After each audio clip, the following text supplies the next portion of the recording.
Bonjour à tous, je suis ravi de vous retrouver pour un nouveau vlog qui m'a été inspiré par une rencontre que j'ai faite au bord de l'eau la semaine passée.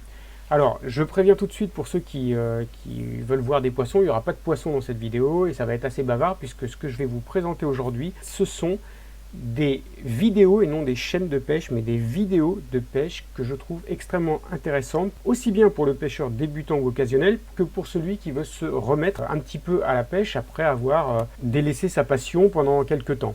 Alors en fait l'idée de cette vidéo m'est venue parce que tandis que j'étais en train de tester la nouvelle canne, la Kuying, j'étais donc en street au bord de l'eau et j'ai un jeune pêcheur qui est venu me voir parce que je venais de faire 2 perches et lui il était à côté, il pêchait, il prenait pas de poisson, ça veut pas dire qu'il n'en prenait jamais, mais à ce moment-là il n'en prenait pas.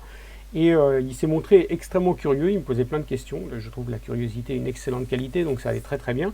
Alors il connaissait tout un tas de chaînes de pêche, les plus grandes évidemment, la mienne probablement pas, mais il connaissait Scarna Fishing, Fisher, Aminiac, tout ça évidemment il connaissait. Mais visiblement, les questions qu'il me posait montraient que même s'il regardait beaucoup de vidéos, il n'avait peut-être pas trouvé les vidéos qui lui permettraient de progresser dans sa passion ou tout au moins d'acquérir assez rapidement des connaissances nécessaires pour éviter la frustration au bord de l'eau et puis réussir le plus rapidement de bonnes sessions de pêche. Donc moi évidemment ça fait très longtemps que je regarde toutes les vidéos sur internet parce que j'adore ça, aussi bien les vidéos que les blogs, les vlogs, et je me suis fait une petite playlist de vidéos que je regarde régulièrement, alors certaines plus régulièrement que d'autres évidemment, mais ou alors qui m'ont vraiment aidé lorsque je me suis remis très sérieusement à la pêche au carnassier, mais plus souvent des vidéos sur lesquelles je suis tombé par hasard plus récemment et je me suis dit tiens ça si j'avais eu cette vidéo lorsque j'ai recommencé à pêcher, ça m'aurait vraiment fait gagner du temps. Donc ce sont ces vidéos-là que je vais vous présenter et qui seront réparties donc dans plusieurs catégories. On va commencer par le matériel et techniques de montage, ensuite ce sera les techniques de pêche et on finira enfin par 2 sites internet que je souhaiterais vous présenter, même si la plupart d'entre vous les connaissent peut-être déjà. Alors on commence tout de suite avec une vidéo de Fishing Rod qui s'appelle « Comment débuter la pêche au leurre ». Alors le titre est parfaitement trouvé parce que pour le coup, tout y est. C'est précis, c'est limpide, c'est agréable à écouter. Il présente en fait tout ce dont vous avez besoin de savoir pour débuter la pêche ou reprendre si vous avez interrompu depuis longtemps dans les meilleures conditions possibles. Alors il va vous montrer le matériel le plus polyvalent, la tresse, le fluoro, les animations, les techniques. Alors évidemment c'est concis parce que ça ne dure que 15 minutes 47, mais franchement c'est très très très intéressant. Alors évidemment ensuite il vous fera affiner vos connaissances avec des vidéos plus spécialisées et c'est celle-là que je vais vous montrer par la suite. On continue ensuite sur le matériel avec une vidéo de Loupesca 1216, Sébastien Castès, qui est un pêcheur sponsorisé Shimano, Storm et VMC. C'est un très très bon pêcheur et surtout c'est un excellent pédagogue. Il a une façon de s'exprimer qui est très très agréable. Il est précis, il n'y a pas de fioritures. Et cette façon qu'il a d'exposer des connaissances qu'il a acquises après des dizaines d'années d'expérience est vraiment fort appréciable. Alors ici, il nous présente en fait tout ce dont on doit savoir pour choisir un ensemble canne-moulinet en fonction des pêches que l'on souhaite effectuer et des situations. Alors bien sûr, lui, il présente les cannes Shimano, mais ses conseils sont valables quel que soit le matériel et les marques que vous allez acheter. Ce sont des conseils génériques, mais qui sont vraiment très précieux pour tous ceux qui souhaitent acheter ou renouveler du matériel. Alors on continue avec Sébastien qui nous montre cette fois les grandes familles de leurre au carnassier, leurre souple et leurre dur. Et là encore, ça se boit comme du petit lait. Vous saurez tout sur l'écran, les jerks, les leurres souples, quel leurre choisir en fonction du poisson que vous convoitez, quel leurre choisir en fonction des situations. Il aborde aussi la façon de les animer et il explique aussi comment ils se comportent lorsqu'on les utilise en fonction de la profondeur, de la vitesse de récupération et bien sûr de la présence ou non d'obstacles. On passe maintenant à une vidéo de la chaîne Scarna Fishing, 5 nœuds indispensables pour la pêche au leurre. Alors là encore une fois, c'est super bien fait, c'est Tosh qui est aux commandes. Il utilise 2 cordes de belle épaisseur et de couleurs différentes. La position de la caméra est idéale pour des gens comme moi qui ont un sens de l'orientation catastrophique, en l'occurrence pour ce qui concerne qui n'ont aucun sens d'orientation. Vous mettez les mains de la manière dont il est fait et vous apprenez à faire 5 leurres vraiment, et pour le coup vraiment indispensables, que ce soit pour un raccord fluorocarbone tresse, un raccord vers un bas de ligne ou un raccord vers un leurre de petite taille ou de gros grammage. Donc je vous suggère de prendre comme lui 2 cordes assez importantes et vous entraîner. Vous ne savez pas quoi faire un soir, vous prenez 2 cordes, vous faites des nœuds de manière à ce que ça devienne complètement automatique lorsque vous serez au bord de l'eau, que vous n'ayez plus aucune hésitation sur la manière de faire un leurre et surtout, quelles que soient les circonstances, parce que des fois on est au bord de l'eau, il pleut, la luminosité n'est pas très bonne, il ne faut pas qu'on hésite à ce moment-là, il faut que ce soit complètement naturel. Donc entraînez-vous, avec ces 5 nœuds-là, vous êtes paré pour toutes les situations. Toujours Tosh de Skarna Fishing qui nous présente cette fois des montages pour la pêche des carnassiers. Là encore, c'est très précis, Tosh s'exprime toujours très bien, il trouve les bons mots, il est très pédagogue. Alors bien sûr, dans cette vidéo, il ne vous présente pas la façon de faire les nœuds, c'est pour ça que vous irez voir la vidéo précédente pour savoir comment faire. Mais voilà, il vous explique en fonction du type de diamètre que vous utilisez, du type de poisson que vous convoitez ou des leurres que vous allez employer, quel est le meilleur montage. Donc le plus efficace est celui qui limite au maximum les risques de casse face à des spécimens de grosse taille. Alors on retrouve de nouveau Sébastien qui nous présente cette fois comment réaliser un montage texan et c'est super clair. Il explique aussi bien la manière de le réaliser que l'intérêt de réaliser ce type de montage en fonction des milieux dans lesquels on pêche, que ce que ça va induire au niveau de l'animation et bien sûr quels sont les avantages que représente ce type de montage et comment optimiser son efficacité et éviter au maximum les décrochés qui ne manquent pas de survenir au début quand on manque un peu de pratique parce que il est clair que quand on pêche avec un texan, l'hameçon étant rentré dans le corps du leurre, le ferrage ne s'effectue pas de la même manière qu'avec des poissons nageurs montés avec un hameçon traditionnel. Une nouvelle fois chez Skarna Fishing avec Tosh. Si la chaîne Skarna Fishing est si populaire, il y a une raison, c'est qu'ils sont aussi bons sur le terrain que de la manière d'expliquer un petit peu leur technique de pêche. Cette vidéo ne déroge pas à la règle, ils montrent les animations les plus efficaces pour pêcher au leurre souple et c'est brillantissime.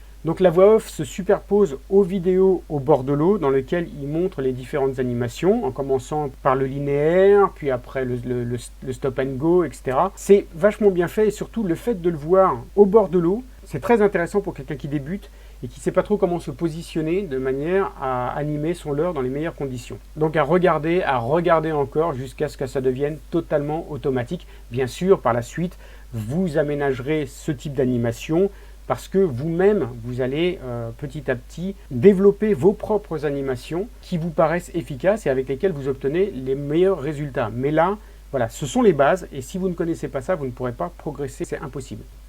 Et on passe maintenant à une magnifique vidéo de Nico 57560 qui montre un petit peu, c'est la suite de la vidéo précédente. Donc là, on voit un peu comment se comporte un leurre dans l'eau en fonction de l'animation qu'on lui confère. Et ce qui est extraordinaire dans cette vidéo, c'est que c'est filmé en pisciculture et on montre comment le brochet réagit à la présence d'un poisson dans son champ de vision. Et c'est vraiment extrêmement intéressant à regarder. Franchement, regardez cette vidéo, regardez-la encore. Moi, je l'ai regardée un nombre incalculable de fois. Ça m'a beaucoup aidé, ça, à affiner la manière dont j'anime mon leurre, et notamment sur des postes un peu fixes sur lesquels je veux insister parce que je suis persuadé qu'il y a un brochet là où, et peut-être que si il n'a pas attaqué d'emblée parce qu'il avait faim, il pourra attaquer. Comme l'explique très bien Nico, on va finir par l'agacer et son instinct de territorialité va faire qu'il va attaquer le leurre. Voilà, ce genre de petites vidéos vous montre à quel point il est vraiment important d'animer son leurre de manière à provoquer une attaque, que ce soit une attaque réflexe ou une attaque destinée à l'alimentation. Alors on passe maintenant aux vidéos dédiées aux techniques de pêche adaptées à une espèce en particulier. Alors on commence non pas par une vidéo, mais par une chaîne, celle de Antoine Pagnon qui s'appelle Défi de pêche. Alors là on a affaire à un pêcheur qui est très expérimenté, il fait des vidéos d'une qualité exemplaire, vraiment il y a beaucoup de moyens et les résultats sont là, il a moins de 20 vidéos et il a 25 000 abonnés et je peux vous dire que chacune de ces vidéos est un petit bijou, aussi bien dans la clarté des explications que dans la qualité des images qui les accompagnent. Alors, le seul petit défaut que je peux y trouver, c'est que la plupart de ces vidéos sont prises depuis un bateau ou un flotte tube. Or, moi, je ne pêche que depuis le bord, mais il n'empêche que voilà, que ce soit comment animer un shad, que ce soit la pêche light ou le drop shot, C'est super bien expliqué et ce sont des techniques qui peuvent bien évidemment être adaptées en pêchant du bord. Mais c'est vrai qu'il a promis de faire des prochaines vidéos du bord et il a commencé d'ailleurs avec une superbe séquence qui a été réalisée avec Patrick Sébille. C'est la dernière vidéo où là il pêche le carnassier du bord dans un étang et je vous conseille de la regarder parce que déjà c'est super drôle et en plus on apprend énormément de choses par deux vraiment très grands pêcheurs. Donc défi de pêche, vous pouvez regarder toutes les vidéos, c'est une très très bonne entrée en matière, que vous soyez débutant ou pêcheur confirmé. Alors ensuite une vidéo réalisée par Sylvain Legendre de la chaîne Foxrage TV, dans lequel il montre en fait des techniques de pêche à la perche et notamment en drop shot. Donc là il s'agit d'une pêche hivernale, il donne aussi des conseils un peu plus génériques. Cette vidéo est vraiment très très claire. Si vous voulez pêcher en canal, en étang ou en rivière au drop, c'est à mon avis la vidéo qui concentre le plus grand nombre d'informations et distillée avec beaucoup de pédagogie. Donc là encore, superbe entrée en matière pour découvrir le drop shot que vous affinerez ensuite avec d'autres vidéos que vous trouverez par ailleurs. On passe maintenant à une vidéo du pêcheur belge dans laquelle Bruno Peb de Ultimate Fishing nous présente ses techniques pour la pêche du brochet en étang, donc du bord pour le coup. Et là, c'est pareil, c'est une superbe vidéo, franchement, pour savoir comment appréhender un plan d'eau, notamment lorsque vous êtes en présence de beaucoup d'obstacles, que ce soit des obstacles immergés, des herbiers, comment animer, quelle leurre utiliser, non seulement en fonction du poisson, mais aussi en fonction de la saison. C'est très très clair. Le pêcheur belge, il fait pas tant de vidéos, je le trouve très bon. Moi, je trouve qu'il pose des bonnes questions, il a une bonne façon de relancer un petit peu les informations, de demander un éclaircissement naturellement, lorsque le terme employé pourrait ne pas être très intelligible pour le débutant. Voilà, une bonne chaîne et encore une fois, une très très bonne vidéo. Donc une autre vidéo dédiée à la pêche au brochet, au carnassier en général, mais vraiment là où pour le coup, c'est vraiment le brochet en particulier. Qui est proposé par la chaîne Le Chasseur Français avec deux intervenants, donc Frédéric Lopin qu'on voit au début de la vidéo, qui est champion de France 2015 de pêche au carnassier, et ensuite Kevin Hernandez, qui est un monstre pour la pêche des gros brochets. Et les deux partagent leurs connaissances avec beaucoup de pédagogie, avec beaucoup de simplicité aussi de la part de pêcheurs qui sont quand même assez remarquables. Et là c'est pareil, ça va vous donner énormément de petites astuces et conseils pour bien débuter, notamment dans le choix des leurres et puis dans la façon de se comporter au bord de l'eau pour essayer de petit à petit appréhender le plan d'eau, sachant que, comme le dit Kevin Hernandez, pour progresser, il n'y a pas de secret, hein. C'est bien de regarder tout un tas de vidéos, je vous en montre plein, mais il faut aller au bord de l'eau encore. Mais tous ces conseils, franchement, facilitent énormément les premiers temps et pas seulement. Moi, j'apprends encore beaucoup en regardant des vidéos comme celle-ci. Alors encore une vidéo de Sébastien Gastet qui explique cette fois la pêche de la truite aux poissons nageurs et aux leurres souples. Encore une fois, pas de chichi, pas de fioriture, il montre exactement tout ce qu'il fait, donc il suffit de le voir, c'est un super bon pêcheur, il prend du poisson, il vous explique le matériel à utiliser. Encore une fois, il parle de matériel pour lequel il est sponsorisé, mais ça fonctionne évidemment avec n'importe quel matériel. Et là encore, c'est plein de petites astuces auxquelles le pêcheur débutant ne penserait pas forcément, des façons d'aborder le milieu qui sont assez surprenantes et qui donnent de très bons résultats. Là, vous pouvez vraiment lui faire confiance, c'est sa spécialité. Donc, très très belle vidéo à regarder sans modération. Donc on finit cette présentation avec deux vidéos de conférences réalisées par deux grands pêcheurs. D'abord Frédéric Julian qui va nous expliquer ici les techniques et stratégies pour la perche. Ça c'est pareil, c'est une vidéo, vous n'êtes pas obligé de toute la regarder d'un seul coup, mais c'est une vidéo sur laquelle vous pouvez revenir de temps en temps lorsque vous voulez affiner un petit peu vos connaissances ou que je sais pas, ça se passe pas bien ou vous vous trouvez face à une situation au bord de l'eau, vous dites mince, je sais pas trop comment réagir là. Par exemple, il y a un herbier mais trop gros pour pouvoir être pénétré avec un leurre, à moins de mettre un énorme grammage. Est-ce qu'il existe des solutions alternatives qui me permettraient de prospecter la zone avec un matériel léger, choses comme ça? Vous avez des doutes sur ça c'est une question parmi nous, vous avez des doutes là-dessus, hop, vous allez voir cette vidéo, il explique très très clairement toutes les situations de pêche auxquelles on peut être confronté. Et là encore, vous en ressortirez avec beaucoup de connaissances supplémentaires qui vous permettront d'être plus efficace lors de vos prochaines sorties. Et ensuite Gaël Even qui est quand même le spécialiste du sandre en France en tout cas, qui montre ici les techniques pour pêcher maître zander aussi bien du bord qu'en bateau. Alors là c'est pareil, comme la vidéo précédente, on regrette que la qualité soit pas meilleure, mais elle a au moins le mérite d'exister. C'est Fisher qui l'avait mise en ligne. En fait c'était un streaming dans lequel les abonnés pouvaient poser des questions en direct. Donc évidemment la qualité n'est pas excellente puisqu'il fallait assurer une bonne passante correcte, mais ça ne nuit absolument pas à la clarté des informations. Là encore, vous saurez tout sur le cendre, et c'est typiquement le genre de vidéo que moi j'aurais bien aimé avoir lorsque j'ai commencé à le pêcher parce que ça m'aurait évité pas mal de capots. Voilà, c'est tout pour les vidéos et je voulais finir en vous présentant deux sites qui sont affiliés mais qui sont à mon avis les références pour la pêche au carnassier. Alors Esoxist, bon, je pense que la plupart d'entre vous le connaissent. Si vous ne le connaissez pas en tant que débutant, voilà, il n'y a pas que YouTube.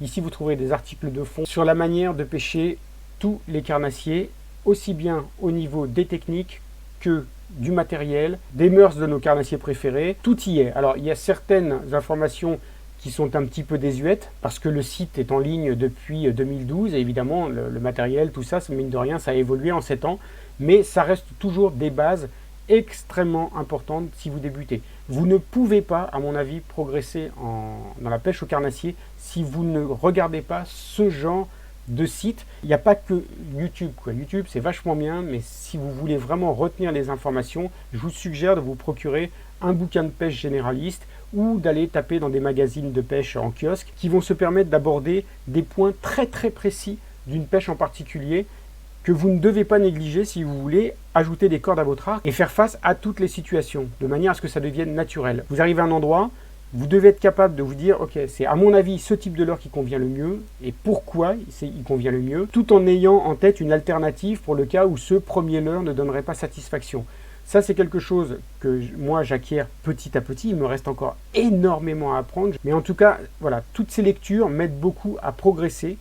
Et quand je vais au bord de l'eau, je m'efforce de les mettre en pratique. Ce qui fait qu'aujourd'hui, il est extrêmement rare que j'ai un capot lorsque je vais au bord de l'eau. Ça ne m'arrive quasiment jamais. Je ne dis pas que ça m'arrive jamais parce que ce serait mentir. Ça arrive, mais c'est extrêmement rare. Même dans un milieu que je ne connais pas, si vous regardez la vidéo que j'ai faite en street, je ne vais jamais pêcher en street, ça ne m'a pas empêché de faire du poisson. Et je me suis efforcé de mettre en pratique les techniques qui m'ont été présentées dans les vidéos que je vous ai présentées ici, mais aussi sur ce genre de blog réalisé par des auteurs extrêmement talentueux. Alors l'autre qui s'accompagne, c'est un max de pêche. Alors là, c'est plus généraliste, c'est aussi bien pour les poissons blancs, pour les carnassiers, mais au niveau des techniques de pêche et des vidéos concernant la pêche des carnassiers, c'est très très bien fourni, les articles de fond sont superbes. Là, vous profiterez des connaissances que partagent avec passion des pêcheurs qui sont parmi les meilleurs de la scène française. Donc surtout, n'hésitez pas, buvez leurs paroles dans un premier temps, il sera toujours temps après d'affiner en fait votre technique en partant de cette expérience que vous aurez acquise grâce à leurs conseils. Voilà, c'est fini pour cette présentation des vidéos que je trouve vraiment les plus intéressantes, quel que soit le type de pêche que vous voulez pratiquer. J'espère que ça vous a plu, j'espère qu'il y en a certaines que vous ne connaissiez peut-être pas et que vous aurez plaisir à découvrir. Bien entendu, on est dans une chaîne YouTube, c'est un réseau social, soyez sympa, mettez aussi vous les vidéos, non pas les chaînes, mais les vidéos qui vous paraissent les plus intéressantes. Précisez de quoi elles parlent en 2 mots. Est-ce que c'est du brochet? Est-ce que c'est un montage? Est-ce que c'est une animation? Est-ce que ce sont des conseils particuliers pour une pêche particulière? Voilà, tout ça, c'est intéressant de les faire partager. Et je serai ravi, moi, de découvrir de nouvelles vidéos qui me permettront de progresser un petit peu plus dans ma passion. Merci beaucoup d'avoir suivi cette vidéo et je vous dis à bientôt pour une prochaine. Ciao, ciao!